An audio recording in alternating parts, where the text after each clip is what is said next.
કે internal medicine શું છે અને કયા કયા ક્ષેત્રના રોગને કવર કરે છે. સિઝનલ ઇન્ફેક્શન જ્યારે વધતા હોય ત્યારે ડેલી લાઇફસ્ટાઇલમાં એવા કયા ચેન્જીસ લાવવા જોઈએ. સોશિયલ મીડિયા એટલું એડપ્ટ કરી લીધું છે લોકોએ કે કોઈ બીમારી થાય ને તો પેલા ગૂગલમાં જોવે છે યા તો એઆઈ જેમ કે ChatGPT છે એમને પૂછે છે. રાજકોટ મિરર તમારા માટે ખાસ પ્રેઝન્ટ કરે છે કે એવું પોડકાસ્ટ કે જ્યાં રોજિંદા જીવનમાં તમને કઈ રીતે ઉપયોગી થઈ શકે એવા પ્રકારની ચર્ચા ખાસ એવા નિષ્ણાંતો સાથે કરીશું.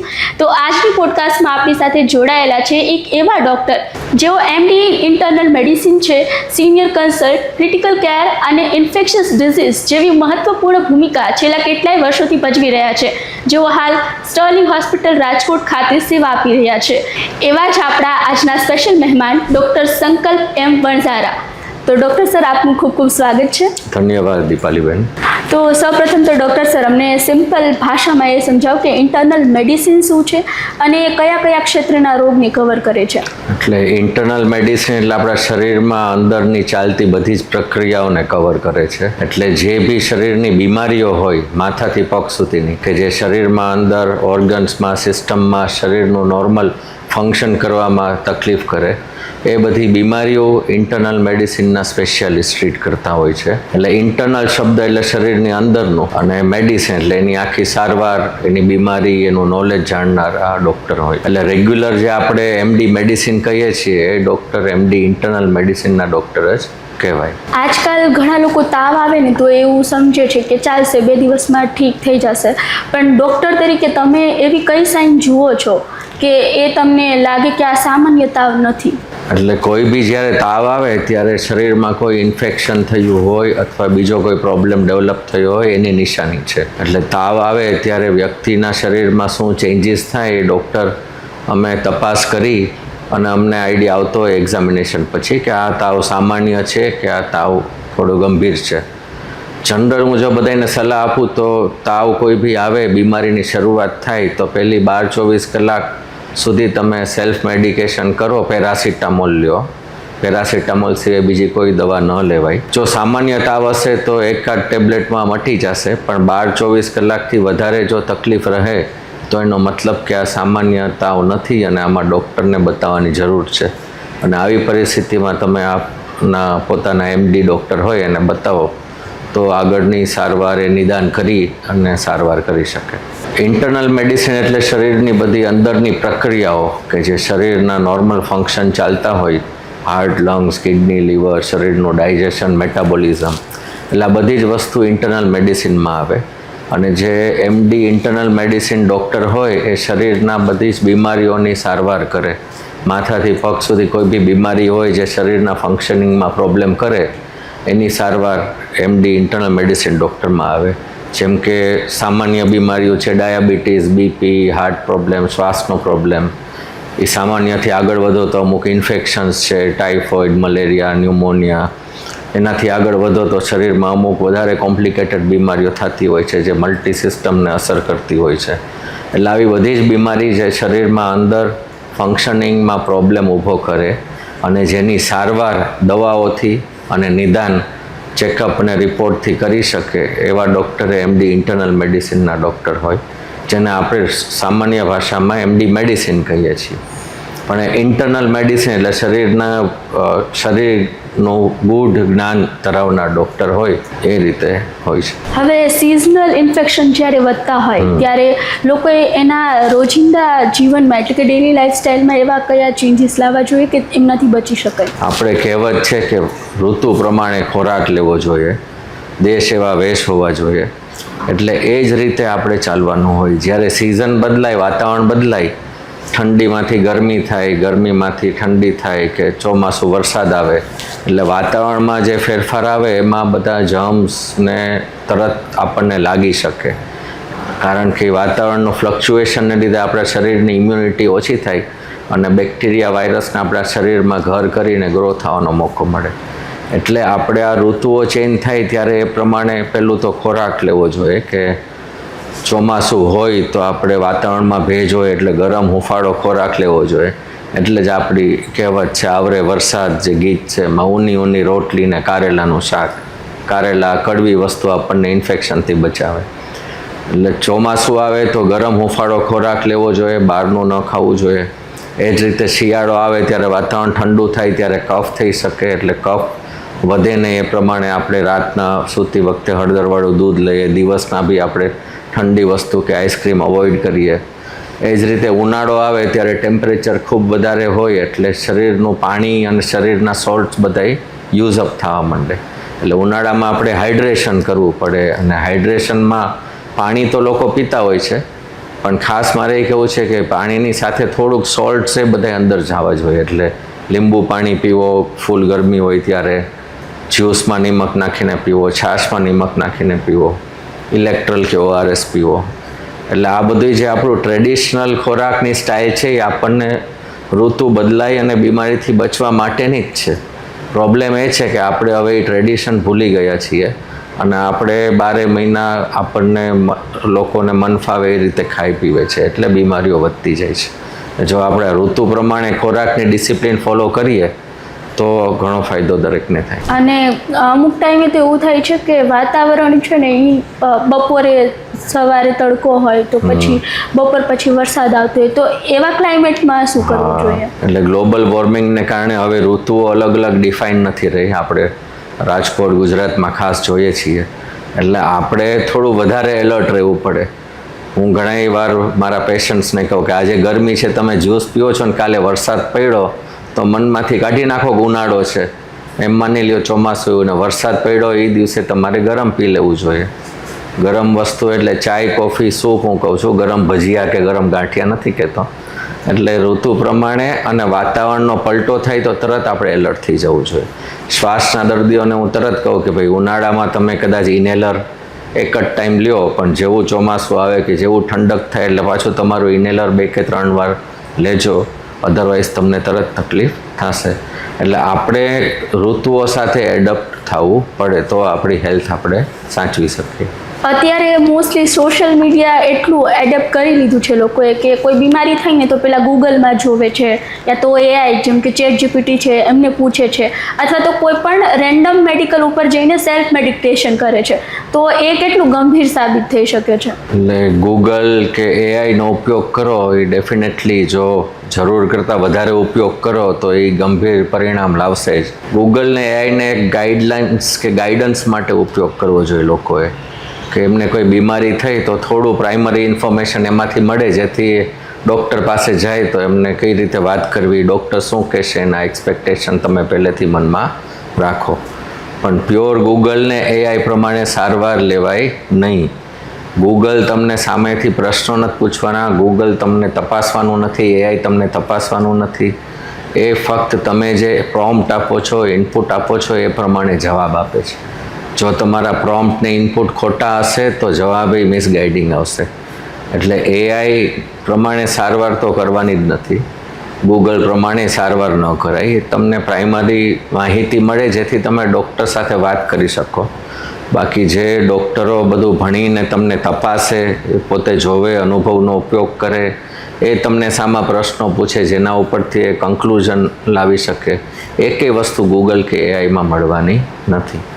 અત્યારે ગૂગલને AI ફોલો કરવાવાળા પેશન્ટ વધારે હેરાન થાય છે, કારણ કે કોઈ બી ઇન્ફોર્મેશનવાળી હોય સોફ્ટવેર, એ તમને દરેક બીમારીની બધી જ ઇન્ફોર્મેશન આપશે. એમાં 0.5% કેસમાં જે બનતું હશે એ પણ એમાં મેન્શન કર્યું હોય. એટલે આપણા કેસમાં રેર કોમ્પ્લિકેશન થવાના ન હોય, પણ છતાંય એમાં રેરેસ્ટ વસ્તુ એ લોકોએ લખવી પડે, કારણ કે નહીંતર એ લોકો લીગલી ફસાય. એટલે એ રેર વસ્તુ એમાં લખે, વ્યક્તિના મનમાં એ જ રમે કે ઓહો મારે અસ્થમા છે ને મને આમ થશે, તો આમાં તો લખ્યું છે કે મને માથું દુખે છે તો કેન્સર એ હોઈ શકે. પણ માથું દુખવામાં 0.1% લોકો નહીં કેન્સર હોતું નથી, એ સામાન્ય માથું જ હોય છે. પણ તમે ગૂગલ AI વાંચવા જાઓ એટલે તમને એટલી બધી ઇન્ફોર્મેશન મળે, એમાંથી કઈ ઇન્ફોર્મેશન તમારામાં લાગુ પડે છે, તમારામાં કઈ નથી પડતી, એ તમને ખબર નથી પડવાની, આ ડૉક્ટરને જ ખબર પડવાની છે. એટલે ગૂગલનો ખાલી પ્રાઇમરી સર્વે માટે જ ઉપયોગ કરો, એમાંથી તમે તમારી સારવાર ન કરો. બીજું આ જ પેરેલલ મારે કેવું છે કે સારવારનો અનુભવ થયો એટલે લોકો સેલ્ફ મેડિકેશન લેવા માંડ્યા છે.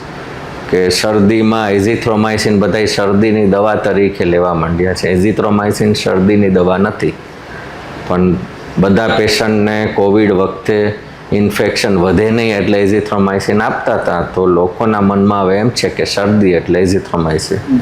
એ બહુ ખોટી વાત છે. એટલે આ અધૂરા નોલેજનો પ્રોબ્લેમ થાય. એટલે તમે કોઈ દિવસ તમારા ડૉક્ટરની દવા કોપી પેસ્ટ નહીં કરતા કે બાજુવાળા કે ફ્રેન્ડને આ ડૉક્ટરે શરદીમાં આ દવા આપી તો હું પણ એ લઈ લઉં, એવું નહીં કરતા. તમારે કઈ દવા સેલ્ફ મેડિકેશનમાં લેવી એ તમારા ડૉક્ટરને પૂછી શકો. જેમ કે પેરાસિટામોલ છે, લિવોસેટ્રિઝિન છે, કે એસિડિટીની પેન્ટોપ્રાઝોલ છે, એ તમે સેલ્ફ મેડિસિન 1-2 ટેબ્લેટ લઈ શકો, બાકીનું આગળ મેળે કરો માં. બરાબર. ત્રીજું, જે મેડિકલ સ્ટોરમાંથી ઓવર ધ કાઉન્ટર મેડિસિન મળે છે, એમાં બી મેડિકલ સ્ટોરવાળા અમુક લિમિટેડ દવા જ આપી શકે. છતાંય મેડિકલ સ્ટોરવાળાને એમ લાગે કે પોતાનું નોલેજ વધી ગયું છે એટલે એ લોકો દવા પોતાની મેળે અમુક આપી દેતા હોય છે. એન્ટીબાયોટિક્સ હોય, પેઇન કિલર્સ હોય, એ લોકોને બીમારી શું છે એની ખબર નથી ને એમને આપી દે અને તમે લ્યો તો તમને કદાચ નુકસાન કરી શકે. એટલે ઓવર ધ કાઉન્ટર મેડિસિન્સ એ અમુક સાદી જ હોવી જોઈએ, પેરાસિટામોલ ને એવી. અને વધારે હેવી મેડિસિન કોઈ મેડિકલ સ્ટોરવાળાએ પેશન્ટને ન આપવી જોઈએ. લોકોએ જ પેશન્ટના ફેમિલી મેમ્બરને કહેવું જોઈએ કે તમે ડૉક્ટરને બતાવો. આમાં ઘણીવાર અમુક ખોટી દવા લેવાથી પેશન્ટો હેરાન થયા છે. અને હું ક્રિટિકલ કેરનો ડૉક્ટર છું એટલે મેં તો એવા પેશન્ટો ખૂબ જોયા છે કે ડેન્ગ્યુ હોય, બીજી કોઈ બીમારી હોય, હેવી પેઇન કિલર લીધા હોય ને પછી સિરિયસ કન્ડિશનમાં આવે. બીજું, મેડિકલ સ્ટોરવાળા ઘણીવાર પોતાના નોલેજ પ્રમાણે પેશન્ટને એમ પણ કહે છે કે આ દવા તો આના માટે છે, તમને ડૉક્ટરે શું કામ આપી, આઈ ડોન્ટ નો, એવું સામેથી કહેતા હોય છે. એ બી પ્રોબ્લેમ કરે. એક જ દવાનો એટલો બધો વેરાયટી ઓફ ઉપયોગ હોય, નવું રિસર્ચ થતું હોય, એ મેડિકલ સ્ટોરવાળાને ન ખ્યાલ આવે એટલે ઘણીવાર એ લોકો મિસગાઈડ કરતા હોય છે.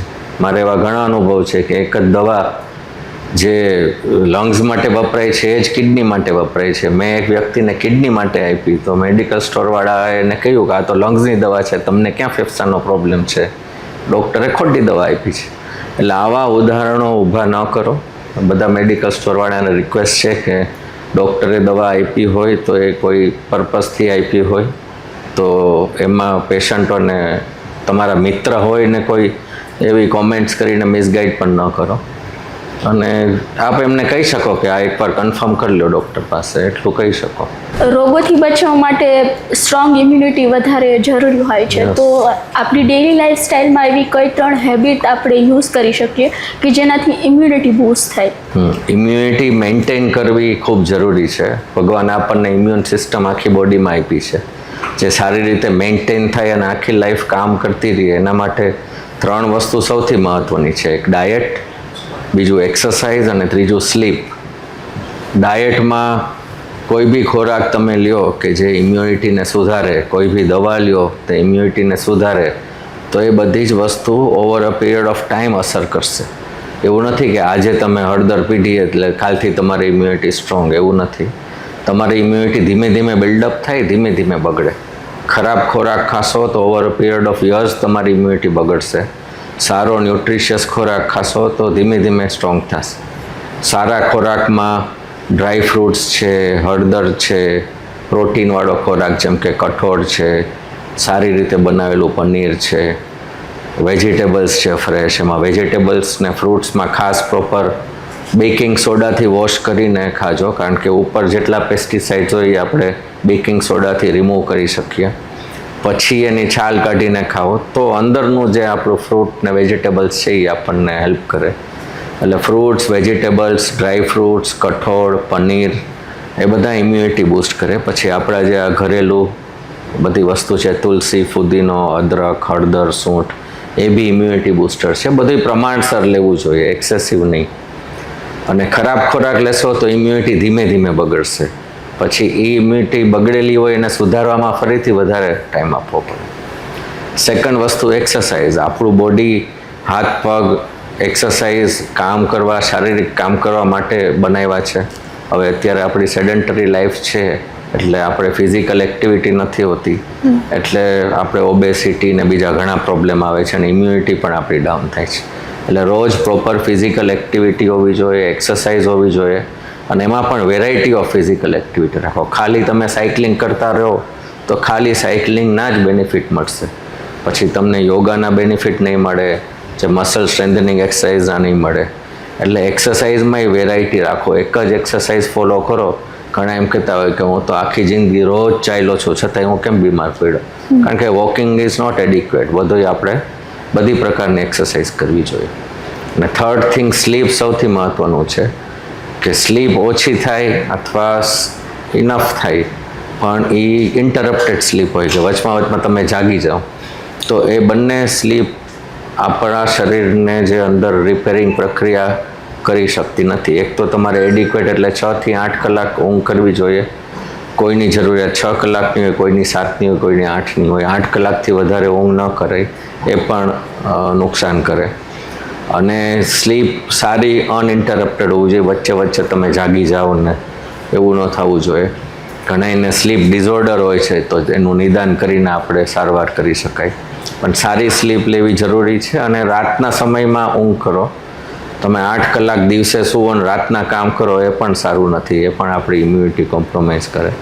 એટલે રાતના 10 થી સવારે 8 વાગ્યાના સમયની વચ્ચે તમારી 7 થી 8 કલાકની સ્લીપ કરી લ્યો, એ મારી સલાહ છે.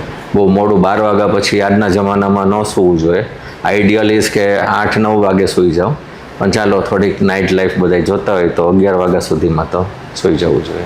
અત્યારે મોસ્ટલી બિઝી લાઈફસ્ટાઈલ છે એટલે લોકો બહારનું ખાવાનું વધારે પ્રિફર કરતા હોય છે, કેમ કે કોઈ પાસે ટાઈમ નથી હોતો.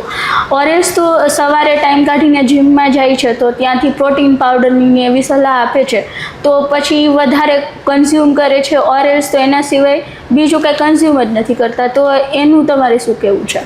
એટલે આ બહુ મહત્ત્વની ફેશન થઈ ગઈ છે અત્યારે.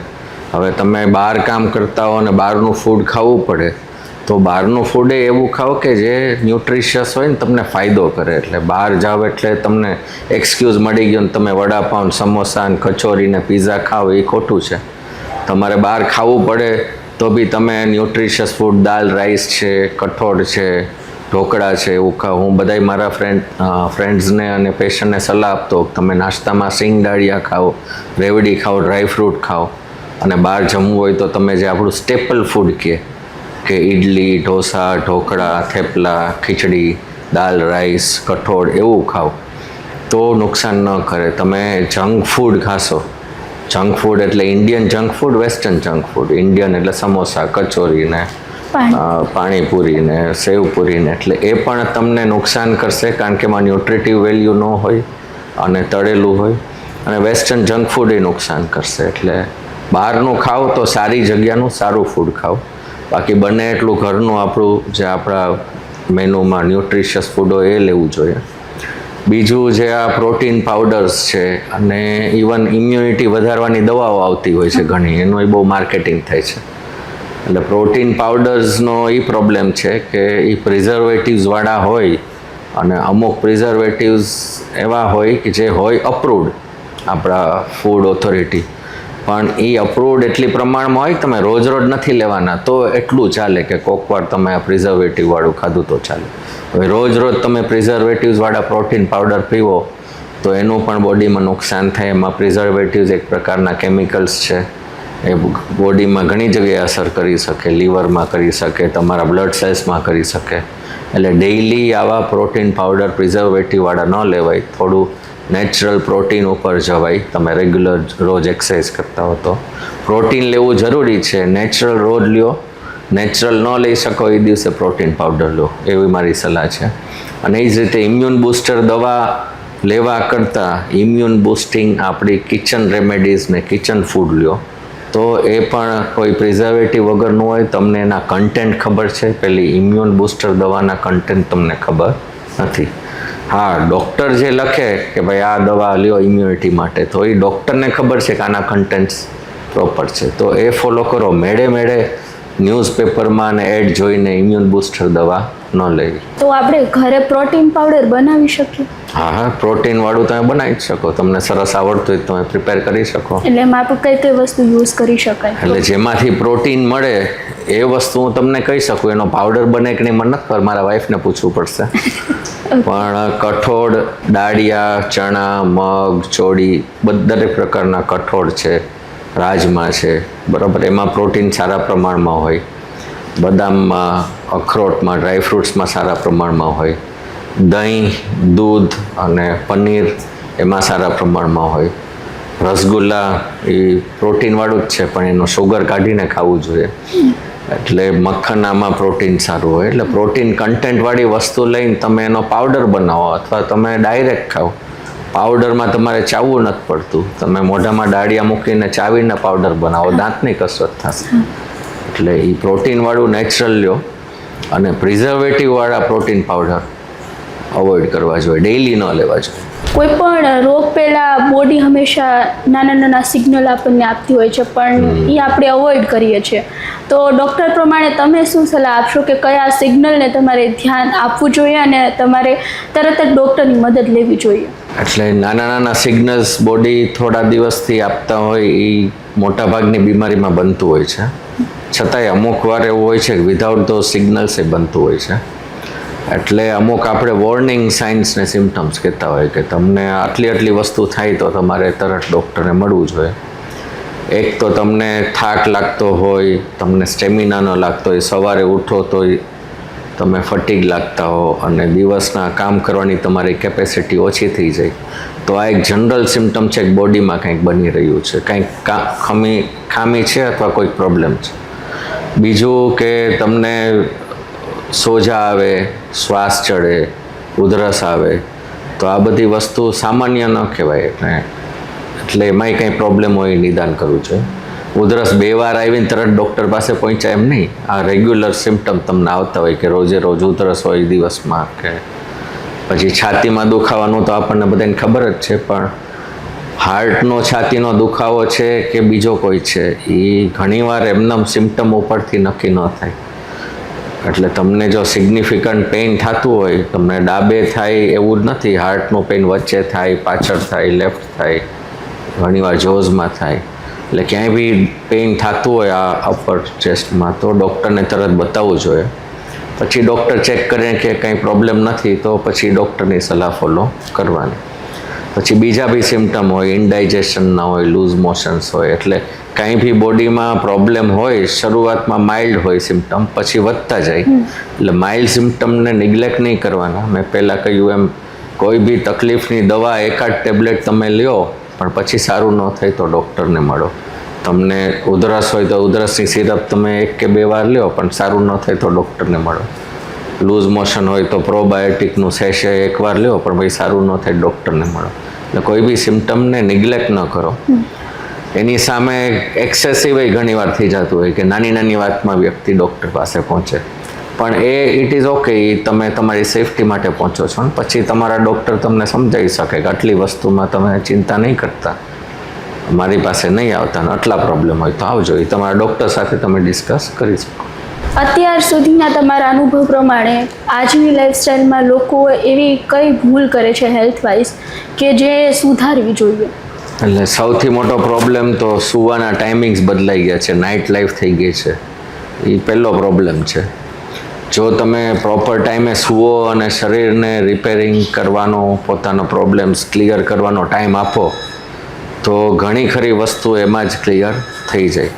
તમે કોઈ ખોટા ફૂડ ખાધા હોય કોઈ વાર, પણ તમે પ્રોપર સ્લીપ આપો, તમે બોડીને હિલિંગ કરવાનો મોકો આપો તો એ કરી શકે. એટલે સ્લીપ બહુ જરૂરી છે. કુદરતે આપણા બોડીને ખૂબ સારું બનાવ્યું છે સેલ્ફ રિપેરિંગ મિકેનિઝમવાળું, પણ એની સામે જો એના ઉપર વર્કલોડ બહુ પડે તો બોડીની સેલ્ફ રિપેરિંગ મિકેનિઝમ પણ ફેલ થઈ શકે. એટલે બીજો મોટો પ્રોબ્લેમ છે કે આપણે જે ખોટા ખોરાકને લઈએ છીએ એનો એક્સેસ થઈ ગયો છે. જો તમે ખોટા ખોરાક મહિને 1 વાર કે 2 વાર ખાતા હો તો તમને કોઈ પ્રોબ્લેમ ન થાય, પણ રોજ આપણે જંક ફૂડ ખાઈએ તો બોડીની રિપેરિંગ મિકેનિઝમની કેપેસિટીથી વધી જાય છે. એટલે જંક ફૂડ્સ બંધ કરવા જોઈએ. Junk food, western junk food એટલે જે આપણે મેંદાની આઈટમ, પીઝા ને બર્ગર ને પાસ્તા ને સેન્ડવિચીસને ખાઈએ છીએ, એની બદલે આપણે ન્યુટ્રિશિયસ ફૂડ ખાવું જોઈએ. ઇન્ડિયન જંક ફૂડ એટલે આપણે સમોસા, કચોરી, ભજીયા, ગાંઠિયા, એટલે એ બધું જે રોજે રોજ શેડ્યુલમાં આવી ગયું ને એ ખોટું છે. વન્સ ઇન અ વાઇલ, મહિને 1 વાર વાંધો નહીં, એમાંય મહિને એકવારમાં ઘણા એમ કે મહિનામાં એકવાર હું પીઝા ખાઉં, એકવાર બર્ગર ખાઉં, એકવાર સમોસા ખાઉં, એકવાર ભજીયા ખાઉં, એકવાર પાસ્તા ખાઉં, એમ નહીં તો રોજનું થઈ ગયું. એટલે ઓવરઓલ તમે ચીટ ડે 15 દિવસે એકવારનો ચીટ ડે રાખો, બાકી હેલ્ધી ફૂડ ખાઓ, સરસ સ્લીપ લ્યો તો પ્રોબ્લેમ્સ ન આવે. ઘણા લોકો આજકાલ ક્રિટિકલ બહુ થઈ જાય ને સિચ્યુએશન હેલ્થ વાઇઝ, ત્યારે હોસ્પિટલમાં દોડતા હોય છે, પણ જ્યારે નાના નાના સિગ્નલ મળતા હોય કે બીમારી પહેલેથી હોય તો ધ્યાન નથી આપતા, તો એ કેટલું નુકસાનકારક છે? એટલે નુકસાનકારક જ છે. આની પાછળ કારણ એ છે કે લોકોને ડૉક્ટરનો હોસ્પિટલનો ભય છે કે ભાઈ હું ડૉક્ટર પાસે જઈશ તો મને કંઈક બીમારી નીકળશે, એવો ભય છે. બેઝિકલી અત્યારે મેડિકલ સાયન્સ એટલું એડવાન્સ છે કે તમારું નિદાન વહેલું થાય છે. એટલે કોઈ વ્યક્તિ ડૉક્ટર પાસે સામાન્ય તકલીફ માટે ગયો હોય અને એનું નિદાન પિકઅપ થઈ જાય અને પછી એને કાયમ દવા લેવાની આવે કે જેથી એને પ્રોબ્લેમ્સ ન બને. તો આવા જ્યારે કિસ્સા બને ને એટલે બધાના માઇન્ડ હવે એવું થઈ ગયું છે કે ડૉક્ટર પાસે જાય છીએ એટલે દવા ચાલુ થઈ. અમને પેશન્ટો પૂછે કે હું એકવાર બીપીની દવા ચાલુ કરીશ પછી એની આદત પડી જશે. એવું નથી. બીપીની દવા ચાલુ કરીને કાયમ એટલે લેવાની હોય કે તમને કાયમનું બીપી છે. એટલે નિદાન વહેલું થાય ને દવા ચાલુ થાય એના ભયને લીધે લોકો નાની તકલીફમાં ડૉક્ટર પાસે નથી આવતા, પછી તકલીફ મોટું સ્વરૂપ લે. બીપી હોય નિગ્લેક્ટ કર્યો હોય, માથાનો દુખાવો હોય નિગ્લેક્ટ કર્યો હોય, ને પછી તમને હેમરેજ થાય, સ્ટ્રોક થાય. એટલે એવું ન કરવું જોઈએ. જે તમને નાની તકલીફ હોય ત્યારે જ ડૉક્ટરને મળવું જોઈએ. ડૉક્ટરને મળવાનો ભય કાઢી નાખો. ડૉક્ટર નિદાન કરીને સારવાર કરે છે, તમને સલાહ આપે છે, અને જેટલી વહેલી બીમારીઓ પકડાશે એટલી નાના સ્વરૂપમાં હશે, એટલું સહેલાઈથી દવાઓ અને ડિસિપ્લિનથી કંટ્રોલ થશે. જેટલું મોડું તમે નિદાન કરાવશો એટલું એ વધારે શરીરને ડેમેજ કરશે. ભગવાને આપણને એક જ શરીર આપ્યું છે. શરીર જ આપણું જીવનસાથી છે, આપણું સ્પાઉસ નહીં. સ્પાઉસ આપણી સાથે લગ્નથી મરણ સુધી રહે, પણ શરીર તો જન્મથી મરણ સુધી છે. એટલે એ જીવનસાથીને તમે ડેમેજ ન કરો. એટલે એ મોટું સ્વરૂપ લઈને પછી કાયમ કોઈ તકલીફ અપંગતા સાથે રહેવું એના કરતાં નાની તકલીફમાં ડૉક્ટરને બતાવવું, અને એવા ડૉક્ટર પાસે જાઓ કે જેના ઉપર તમને ફેઇથ હોય કે ભાઈ આ ડૉક્ટર મને સાચી સલાહ આપશે. આપણે ઘણીવાર એવા કિસ્સા બનતા હોય છે, ડૉક્ટરોએ અમુક પેશન્ટને મિસગાઈડ કર્યા હોય. હંમેશા આવા કિસ્સા રેર હોય કે અત્યારે 1001 ડૉક્ટરે આવું કર્યું હોય તો એ મીડિયામાં આવવાનું છે, પણ કારણ કે એ એક ખોટી વસ્તુ કરી છે, એટલે ગુના કર્યા હોય એ મીડિયામાં આવવાના જ છે. પણ 1000માંથી 990 ડૉક્ટરે બધાને સાચી સલાહ આપી તો એ મીડિયામાં નથી આવવાનું, કારણ કે એ રૂટીન પ્રોટોકોલ જ છે કે ભાઈ આમ જ હોવું જોઈએ. એટલે મીડિયામાં આવતા આવા કિસ્સાથી લોકો ડરી અને ડૉક્ટર પાસે નથી જતા. એની બદલે તમે એક સારા ડૉક્ટર તમે પસંદ કરો, આઈડેન્ટિફાઈ કરો કે મને કંઈ પ્રોબ્લેમ થાય તો આની પાસે હું જઈશ, કે મારા ફેમિલી મેમ્બરને કંઈ થાય તો આની પાસે લઈ જઈશ, ને નાનો પ્રોબ્લેમ હોય ત્યારે એમની પાસે જવું, એમની સલાહ લેવી. હું એમડી મેડિસિન છું એટલે નથી કહેતો, પણ અત્યારના સમયમાં હવે ફેમિલી ડૉક્ટરનો રોલ એમડી મેડિસિન પર આવી જવો જોઈએ એવું મારું માનવું છે. કારણ કે આપણે MBBS ડૉક્ટરો મોટા ભાગે સ્પેશિયાલિટીમાં જતા રહે છે, એટલે જનરલ પ્રેક્ટિસમાં નથી આવતા. અને MD મેડિસિન એવા ડૉક્ટર છે જેને બધી જ બીમારીઓનું બેઝિક સારવાર ખબર હોય, અને પ્લસ એમાં નવા નવા ડેવલપમેન્ટ શું છે, કયા સુપર સ્પેશિયાલિસ્ટ પાસે મોકલીને ફાયદો થાય એનું પણ નોલેજ હોય. એટલે તમારે તમારા ફેમિલી ડૉક્ટર MD મેડિસિનને આઈડેન્ટિફાઈ કરવા જોઈએ કે જે તમને કોઈ બી તકલીફમાં પ્રાઇમરી સલાહ નિદાન આપે, જરૂર હોય તો બીજા પાસે મોકલે, જરૂર હોય તો પોતાનીથી જ સારવાર કરે, અને કાંઈ જરૂર ન હોય તો તમને કાઉન્સેલિંગ કરીને સમજાવે, રીએશ્યોર કરે કે કંઈ જરૂર નથી. એટલે આ રીતે ચાલો તો નાની બીમારી મોટું સ્વરૂપ ન લે, અને ડૉક્ટરનો હોસ્પિટલનો ભય મનમાં ન રાખો. એ આપણા સારા માટે, હેલ્પ કરવા માટે છે. ખાલી તમને અનુકૂળ જ્યાં ભરોસો હોય મનથી, એમ પોઝિટિવ વાઇબ્સ આવે ત્યાં તમે ફોલો. આજકાલ નોર્મલી સ્ટ્રેસ, પછી ઊંઘની અછત અને બિઝી લાઈફસ્ટાઈલ કોમન થઈ ગયા છે, તો આ 3 વસ્તુ આપણા હેલ્થ પર કેટલું અસર કરે છે? એટલે એની અસર તો ખૂબ થઈ બોડી પર. બિઝી રહેવું ખોટું નથી. નોર્મલી આપણે 8 થી 10 કલાકનું કામ બિઝી રહેવું જોઈએ. 8 કલાક સૂવા માટે આપીએ, 6 થી 8 કલાક બીજા કાર્યો માટે આપીએ. એટલે બિઝી લાઈફસ્ટાઈલ અત્યારે જે છે એ નુકસાન કરે છે. વધારે તમે ઓવરવર્ક થાવ તો શરીર પર લોડ પડે, સ્ટ્રેસ પડે, બીમારીઓ આવે. એનું કારણ એ છે કે આપણે આપણી જરૂરિયાતો વધારી દીધી છે કે આપણે 25,000ના મોબાઈલની બદલે લાખનો મોબાઈલ લેવો હોય તો વધારે કામ કરવું પડે. એટલે જરૂરિયાતોને આપણે કંટ્રોલમાં રાખીએ તો આપણે બિઝીનેસને કંટ્રોલમાં રાખી શકીએ અને આપણા શરીરને સારું સ્વસ્થ રાખી શકીએ. હેલ્થ ઇઝ વેલ્થ એ યાદ રાખવાનું. પહેલું સુખ તે જાતે ન રહ્યા. એટલે સ્વાસ્થ્ય જાળવવા તમારી લાઈફસ્ટાઈલ થોડીક એડજસ્ટ કરો ને થોડોક તમારા શરીર માટે માઇન્ડ માટે ટાઈમ આપો. બીજું સ્ટ્રેસ એ ખૂબ મહત્ત્વનું છે. કોઈ બી પ્રોબ્લેમ, કોઈ બી જે ફેક્ટર શરીરમાં બીમારી ઊભી કરે, કોઈ પણ પ્રકારની બીમારીઓ, પછી BP, diabetes, heart problem, infections, anything, જો એમાં સ્ટ્રેસ તમારો હશે તો આ બીમારીઓ વધારે મોટું સ્વરૂપ લેશે. એટલે સ્ટ્રેસનું બધાને એમ કહું કે સ્ટ્રેસ તો જિંદગી કુદરત આપણને આપવાનું જ છે, આપણે લેવાનું નથી. બધાની લાઈફમાં ક્યાંક ક્યાંક જવાબદારી હોય, ક્યાંક ક્યાંક પ્રોબ્લેમ્સ હોય. હવે એ કુદરત કે ભગવાન કે જીવન આપણને સ્ટ્રેસ આપે છે એ આપણે માઇન્ડ પર ને શરીર પર નથી લેવાનું. બધાની લાઈફ આવી જ હોવાની પ્રોબ્લેમ્સવાળી, મારી તમારી બધાને. આપણને બીજા વ્યક્તિ સુખી લાગે ને આપણને આપણા દુઃખ દેખાય એટલે માઇન્ડમાં સ્ટ્રેસ આવે, માઇન્ડમાં સ્ટ્રેસ આવે એટલે બોડીમાં સ્ટ્રેસ આવે. એટલે આપણો એટીટ્યૂડ જ પોઝિટિવ કરવાનો છે કે ભાઈ લાઈફના પ્રોબ્લેમ્સ છે આપણે સોલ્વ કરતાં કરતાં આગળ વધવાનું છે. એમાં માઇન્ડ ઉપર સ્ટ્રેસ નહીં લેવાનો, બોડી પર સ્ટ્રેસ નહીં લેવાનો, સારી લાઈફસ્ટાઈલ જીવવાની, સ્લીપ સારું રહે, ખોરાક સારો રહે અને ખુદના માટે પણ ટાઈમ આપો તો ઘણા પ્રોબ્લેમ્સ તમારા ઓછા થઈ જશે. મોટા ભાગના પ્રોબ્લેમ્સ જેનેટિક હોય, આપણા જીન્સમાં જ લખ્યું હોય કે આવું આવું થશે. પણ તમે સ્ટ્રેસને કંટ્રોલમાં રાખશો, સ્ટ્રેસ નહીં લ્યો તો એ દરેક પ્રોબ્લેમ નાનું સ્વરૂપ રહેશે જેને આપણે કંટ્રોલ કરી શકાય. જેવી રીતે તમે કીધું ને કે મેન્ટલી સ્ટ્રોંગ રહેવું બહુ જરૂરી છે, પણ જ્યારે ક્રિટિકલ સિચ્યુએશન થાય ને ત્યારે અમુક વખત પેશન્ટ અથવા તો પેશન્ટની ફેમિલી યા તો એમના ફ્રેન્ડ્સ હોય કે એમના કોઈ શુભચિંતક હોય, એ લોકો વધારે મેન્ટલી સ્ટ્રોંગ નથી રહેતા, એટલે એમની ઇફેક્ટ આમને પણ પડે છે દર્દીને અને એમને પણ પડે છે. તો તમે ડૉક્ટર તરીકે શું સલાહ આપો છો કે મેન્ટલી સ્ટ્રોંગ કેવી રીતે રહેવું જોઈએ? એટલે ક્રિટિકલ કન્ડિશનમાં કોઈ વ્યક્તિ હોસ્પિટલમાં આવે એટલે નેચરલ છે કે એના ફેમિલી મેમ્બર્સને એ વ્યક્તિ પોતે સ્ટ્રેસમાં હોય, ટેન્શનમાં હોય. એટલે પહેલી સલાહ મેં પહેલાં આપી એમ કે આપણે ડૉક્ટર એવા પસંદ કરો જેના ઉપર તમને ફેઇથ હોય અને પછી ડૉક્ટર ઉપર બધું છોડી દો ડિસિઝન લેવાનો. આપણે જે ડૉક્ટર ઉપર ફેઇથ હોય એની પાસે જાઓ, એને બધા નિર્ણય લેવા દો. આપણે આપણી રીતે પેલું ગૂગલ ને બીજું 4 જગ્યાએ પૂછવાનું ન કરીએ. ડૉક્ટર પોતાની રીતે જો બધી ટ્રીટમેન્ટ કરશે તો વધારે સારું રિઝલ્ટ આવશે. આવી સિચ્યુએશનમાં પોતાનો સ્ટ્રેસ કંટ્રોલ કરવા હું એમ કહું કે ભાઈ પેશન્ટ છે એને અમે એઝ ડૉક્ટર્સ, એઝ નર્સિસ અમે એને સારી રીતે કામ કરી દેતા હોય છીએ. અમે એની સાથે વર્તન કરીને થોડું ફ્રેન્ડલી વર્તન કરીએ પેશન્ટ સાથે એટલે એને થોડો કોન્ફિડન્સ આવે કે મને કાંઈ નથી. અને ફેમિલી મેમ્બર્સ છે એને પણ કાઉન્સેલિંગ કરીએ ત્યારે જનરલી કોનો કેવો સ્વભાવ છે એ પ્રમાણે હું કાઉન્સેલિંગ કરતો હોઉં છું. આમાં કોઈ ફિક્સ રૂલ ન હોય કે તમે પેશન્ટના સગાને આમ કહો એટલે એ રિલેક્સ થઈ જાય.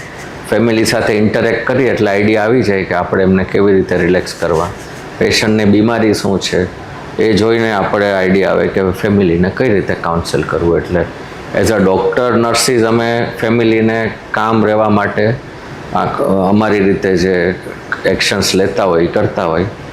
ફેમિલીએ પોતે કામ રહેવું એ તમે તમારી લાઈફમાં જે આ ફેક્ટ સ્વીકારો કે ભાઈ સ્ટ્રેસ આવે તો સ્ટ્રેસ માઇન્ડ પર ન લેવો.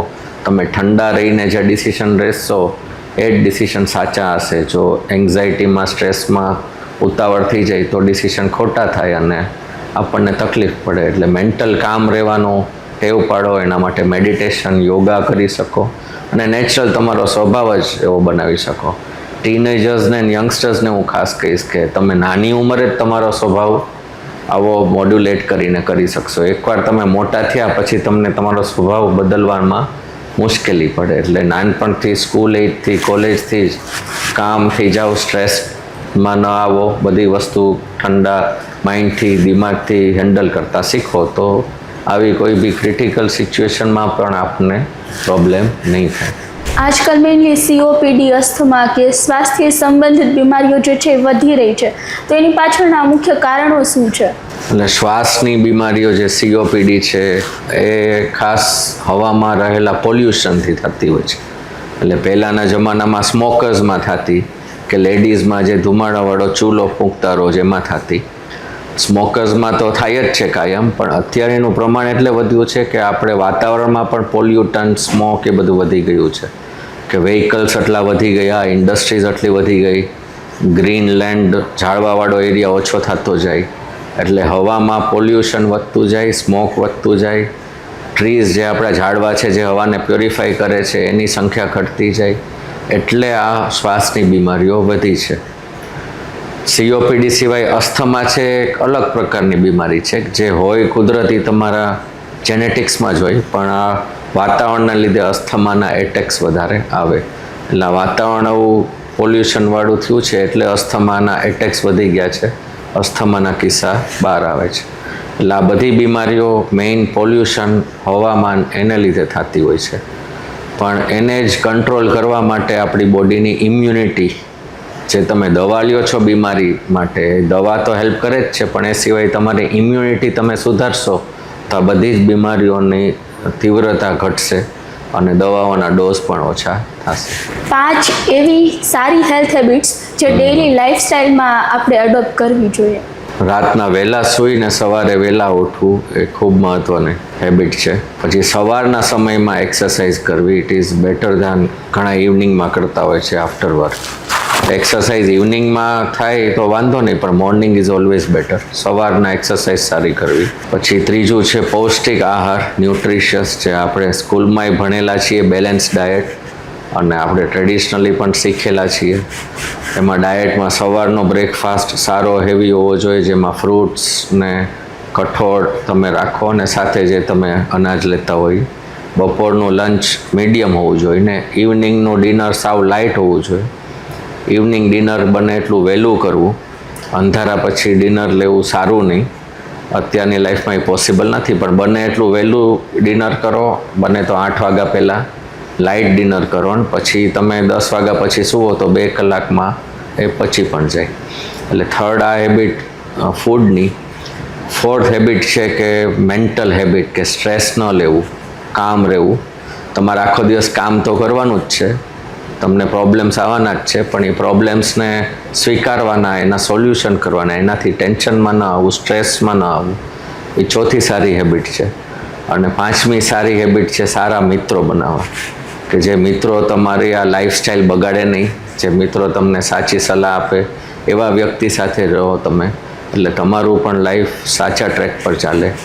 જે વ્યક્તિ ખોટા ટ્રેક પર જતા હોય, તમારો ટ્રેક બગાડે, એવા મિત્રોની સાથે ન રહેવું, અથવા સાથે રહેવું હોય તો તમે એનો ટ્રેક સુધારી દો, તમે એને સાચા રસ્તે લાવો. એટલે બધા એકબીજાને, આપણે એક સમાજમાં રહીએ છીએ, બધા એકબીજાને સપોર્ટ કરશો તો આપણે એક સ્વસ્થ સમાજ બનાવશું. જો આપણે એકબીજાની ટેવો બગાડશું તો સમાજમાં બીમારીઓ વધશે, ને પછી આપણે બીમારીઓને ટ્રીટ કરવા હોસ્પિટલો વધારે બનાવવી પડશે.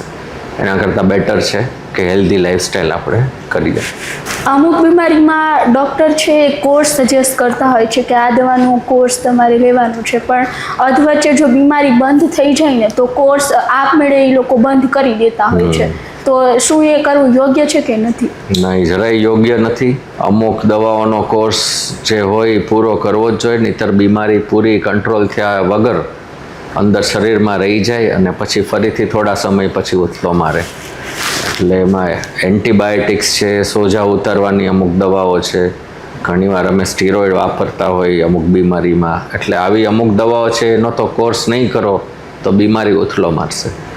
બીજું, અમુક બીમારીમાં દવા કાયમ લેવાની હોય છે, ડાયાબિટીસ, BP, હાર્ટ પ્રોબ્લેમ, શ્વાસ, COPD, એસિડિટી. અને કાયમમાંથી દવાઓનો ડોઝ તમે રેગ્યુલર ડૉક્ટરને બતાવો અને ધ્યાન રાખો તો ડોઝ ઘણીવાર ઓછો પણ થતો જાય. એટલે આ બીમારીઓમાં દવાનો કોર્સ નથી હોતો. આમાં ઘણીવાર પેશન્ટ 2 મહિનાની આપણે દવા લખી હોય BPની, તો 2 મહિનાની લે ને પછી આવે જ નહીં કે કોર્સ પૂરો થઈ ગયો, મારું BP જતું રહ્યું, એવું નથી. એટલે અમુક દવા કાયમ લેવાની હોય તો એ ડૉક્ટરને બતાવો નહીં, ધીમે ધીમે ઓછી કરે તો ઓછી કરો, આપ મેળે ઓછી ન કરો, આપ મેળે બંધ ન કરો. દવા આપવામાં અને બીમારીને કંટ્રોલ કરવામાં ઘણા બધા પરિબળો હોય છે જેના વિશે ડૉક્ટર ભણેલા હોય છે. તમે એક જ પરિબળ ઉપર તમારી બીમારી વિશે નિર્ણય લેશો તો તમે જ હેરાન થશો. અગેઇન, ગૂગલ, AI કે આડોશી પાડોશી એની સલાહ ઉપર ન ચાલવું જોઈએ. આપણે ડૉક્ટરની સલાહ ઉપર ચાલવાનું, અને સારા ડૉક્ટર, સાચા ડૉક્ટર આપણે સિલેક્ટ કરીને એને ફોલો કરવાનું. તમે જે રીતે કહો છો કે સારા ડૉક્ટર સિલેક્ટ કરવા, તો ઘણી વખત એમાં જ ભૂલ ખાતા હોય છે કે સારા ડૉક્ટર, કયા ડૉક્ટર પાસે ક્યારે જવું એ જ લોકોને ખબર નથી હોતી. તો કઈ એવી વસ્તુઓ ધ્યાનમાં રાખીને એ ડૉક્ટર પાસે જવું જોઈએ? એટલે પહેલી વસ્તુ કે ઇમરજન્સી ઊભી થાય તો હંમેશા એવી હોસ્પિટલમાં જવું જે મલ્ટી સ્પેશિયાલિટી હોય, જેનો પોતાનો ઇમરજન્સી વિભાગ હોય, અને એટલીસ્ટ સીટી સ્કેન તો હોય. તો તમે ઇમરજન્સીમાં એ જગ્યાએ પહોંચશો તો ત્યાં તમને દરેક વસ્તુની ટ્રીટમેન્ટ પ્રાઇમરી મળી જશે. ઇમરજન્સી ન હોય અને તમારે કોઈને કન્સલ્ટ કરવા છે તો એમાં અત્યારે એવી ફેશન થઈ ગઈ છે કે મને પેટમાં દુખે તો ગેસ્ટ્રોએન્ટરોલોજીસ્ટ પાસે જાઓ, માથું દુખે તો ન્યુરોલોજીસ્ટ પાસે જાઓ. એવું ન કરવું જોઈએ. આ દરેક સિમ્ટમના ઘણા બધા અલગ અલગ કારણ હોય છે. એટલે માથું દુખવાનું કારણ ઘણીવાર પેટમાંય હોય ને પગમાંય હોય. એટલે તમે ન્યુરોલોજીસ્ટ પાસે જાઓ, 2 દિવસે અપોઇન્ટમેન્ટ મળે, એ આખું ઇવેલ્યુએટ કરે ને તમને કહે કે આ સામાન્ય માથું છે, અને તમે એટલું ડીલે કરો છો ને ઘણીવાર એ પછી બીજા ડૉક્ટર પાસે મોકલો. એટલે આવું ન થાય એના માટે પહેલી વસ્તુ કે તમારે તમારા એક ફેમિલી ડૉક્ટર હોવા જોઈએ જે તમને ગાઈડ કરે. એટલે ફેમિલી ડૉક્ટરમાં મેં કહ્યું એમ MD મેડિસિન અત્યારે આઈડિયલ છે, કારણ કે MBBS લોકો બધાય આગળ ભણે છે એટલે MBBS આપણે ઓછા થઈ ગયા છે સમાજમાં, અને MD મેડિસિન ને બધી બીમારીઓનું બેઝિક નોલેજ હોય અને એના એડવાન્સીસ પણ ખબર હોય. એટલે કે MD મેડિસિનને તમે કન્સલ્ટ કરો, અને એ જો કહે તો કોઈ સ્પેશિયાલિસ્ટ પાસે જાઓ. અત્યારે ફેમિલી ડૉક્ટર તમારા હોય તો એ ફોન પર પણ રિસ્પોન્સ આપતા હોય. મારા પેશન્ટ છે, મને ફોન પર કે મેસેજમાં પૂછે આવું આવું થાય છે, એટલે હું એને 2 ઓપ્શન જે હોય કે મારી પાસે બોલો અથવા કોઈ ડૉક્ટરને બતાવવાનું કહી દઉં. એટલે follow a doctor who gives you write advice. તમે મેળે સીધા કોઈ સુપર સ્પેશિયાલિસ્ટ પાસે ન જાઓ, કારણ કે એમાં તમારો પણ ટાઈમ બગડશે ને સુપર સ્પેશિયાલિસ્ટ ડૉક્ટરનો પણ ઘણીવાર ટાઈમ બગડે. આજકાલ લોકો રૂટીન ચેકઅપ જે હોય છે, હેલ્થ ચેકઅપ, એ ઓછા કરાવે છે. તો યરલી કે મંથલી એવા કયા બેઝિક ટેસ્ટ છે જે તમારે કરાવવા જ જોઈએ? મંથલી તો કોઈ ટેસ્ટની જરૂર ન હોય, સિવાય કે તમને કોઈ બીમારી હોય એના માટે મંથલી. જેમ કે ડાયાબિટીસ છે તો દર મહિને શુગર માપવું જોઈએ, ઇવન વહેલુંય માપવું પડે. યરલી ચેકઅપમાં હું એવું કહીશ કે એકવાર લાઈફમાં તમે પહેલું ચેકઅપ કરો. ભલે તમે 18 વર્ષના હો, 16 વર્ષના હો, 25 વર્ષના હો, પહેલું ચેકઅપ કમ્પ્લીટ કરો. એ કમ્પ્લીટ ચેકઅપ ઉપરથી તમારે નેક્સ્ટ ફોલોઅપ ચેકઅપ ક્યારે કરવું એ આઈડિયા આવી જશે. તમારા MD ડૉક્ટર તમને એડવાઇસ આપશે. ઘણા લોકો અત્યારે એવી પણ ટેવ છે કે બ્લડ રિપોર્ટ કરાવી લે પણ કોઈ ડૉક્ટરને મળવા નથી જતા. એ લોકો પોતે જ બ્લડ રિપોર્ટનું કન્ક્લુઝન લઈ લે, ગૂગલમાં જાણી લે. એ પણ ખોટું છે. આમાં જે અપફ્રન્ટ બ્લડ રિપોર્ટમાં દેખાય છે એટલું જ નથી હોતું, એના સિવાય બીજું ઘણું હોય છે. એટલે તમે રૂટીન બ્લડ રિપોર્ટ, સોનોગ્રાફી બધું ચેકઅપ કરી એક MD મેડિસિનને મળો, અને પછી બધું નોર્મલ હોય તો એ ડૉક્ટર કહેશે કે 2 વર્ષે રિપીટ કરવું, 4 વર્ષે કરવું. તમારી એજ વધારે હોય 40-45 તો તમે કદાચ દર 2 વર્ષે રિપોર્ટ કરાવો, એ જસ્ટિફાઈડ છે. પણ યંગ એજમાં એકવાર કરો, પછી ડૉક્ટર કહે એ પ્રમાણે આગળ. હવે તમારા અનુભવ પરથી એક એવી હેલ્થ એડવાઇસ કે જે લાઈફમાં ઓલવેઝ ફોલો કરો ને તો તમારી હેલ્થ બહુ સારી રહેશે. એવી એક પર્ટિક્યુલર એડવાઇસ તો ન હોય કે જે ફોલો કરો તો સારું રહે. તો હું જે ફોલો કરું ને બધાને ફોલો કરાવું. પણ તમારી ફેમિલી હિસ્ટ્રી જોવાની. ફેમિલીમાં જે બીમારી હોય એ તમને આવવાની શક્યતા વધારે હોય, એટલે એ પ્રમાણે તમારી લાઈફ હેબિટ્સ ખાસ એડજસ્ટ કરવાની. અને ફેમિલી હિસ્ટ્રી સિવાય તમારું પ્રોફેશન, એ પ્રોફેશને અમુક હોય, એમાં અમુક બીમારી થવાની શક્યતા હોય, તો એ પ્રમાણે તમારે લાઈફ એડજસ્ટ કરવાની. એ 2 વસ્તુને ફોલો કરો અને ઓવરઓલ હેલ્ધી લાઈફસ્ટાઈલ જીવો. ન્યુમોનિયા પણ આપણે જોઈએ ને તો તાવની જેવો અત્યારે બહુ નોર્મલ થઈ ગયો છે, તો કયા સાઇન ઉપરથી આપણે જોઈ શકીએ કે ન્યુમોનિયા થવાના ચાન્સીસ છે અને ડૉક્ટરની એડવાઇસ લેવી જોઈએ? એટલે ન્યુમોનિયા એટલે લંગ્સમાં જ્યારે ઇન્ફેક્શન થાય ને ન્યુમોનિયા કહેવાય. એટલે હંમેશા શરદી ઉધરસ થાય પહેલાં જર્મ્સ તમારા ગળામાં, નાકમાં આવે, પછી લંગ્સમાં અંદર જાય. એટલે શરદી ઉધરસ થઈ હોય ને આપણે નિગ્લેક્ટ કર્યું હોય ને, અથવા તો સેલ્ફ મેડિકેશન કરીને રહી ગયા હોય તો એ આગળ વધીને ન્યુમોનિયા થાય. એટલે શરદી ઉધરસમાં તરત પ્રોપર સારવાર લેવી, ધ્યાન રાખવું. અને ન્યુમોનિયા થાય નહીં એના માટે પ્રિવેન્શન માટે એવું કહેવાય કે જે લોકોની ઇમ્યુનિટી ઓછી છે એણે અમુક પગલાં લેવા જોઈએ. કે માસ્ક પહેરવાનું, તમે ક્રાઉડેડ એરિયામાં જાઓ તો વાતાવરણ પલટાય, ભેજવાળું થાય કે ધૂળ ઉઠતી હોય તો પણ માસ્ક પહેરવાનું, એટલે જર્મ્સ અંદર તમારા ફેફસામાં જાય નહીં, એટલે ન્યુમોનિયા ન થાય. અને ન્યુમોનિયાના અમુક ઇન્ફેક્શનના વેક્સિન પણ આવતા હોય છે, જે અમુક પ્રકારના પેશન્ટોને આપણે આપતા હોઈએ છીએ. કિડનીના પેશન્ટ હોય કે બહુ ખરાબ ડાયાબિટીક હોય કે એવા. એટલે ન્યુમોનિયા પ્રિવેન્ટ કરવા માટે શરદી ઉધરસની વહેલાસર સારવાર લ્યો એટલે વધે નહીં. માસ્કનો ઉપયોગ કરી શકાય અને વેક્સિન્સ લઈ શકાય, અને બાકી healthy lifestyle, good food, nutrition એને ફોલો કરવાનું. તો thank you so much sir કે તમે અમને આવી સરસ ઇન્ફોર્મેશન આપીને આટલું સરસ ગાઈડ કર્યું. રાજકોટ મિરર તરફથી હું તમારું ખૂબ ખૂબ આભાર માનું છું. અને જો તમને આ વિડીયો ગમ્યો હોય તો લાઈક કરજો અને ફેમિલીમાં શેર જરૂરથી કરજો. અને નવા વિષય સાથે, નવા નિષ્ણાંત સાથે ફરી મળીશું આ જ પોડકાસ્ટમાં. નમસ્કાર.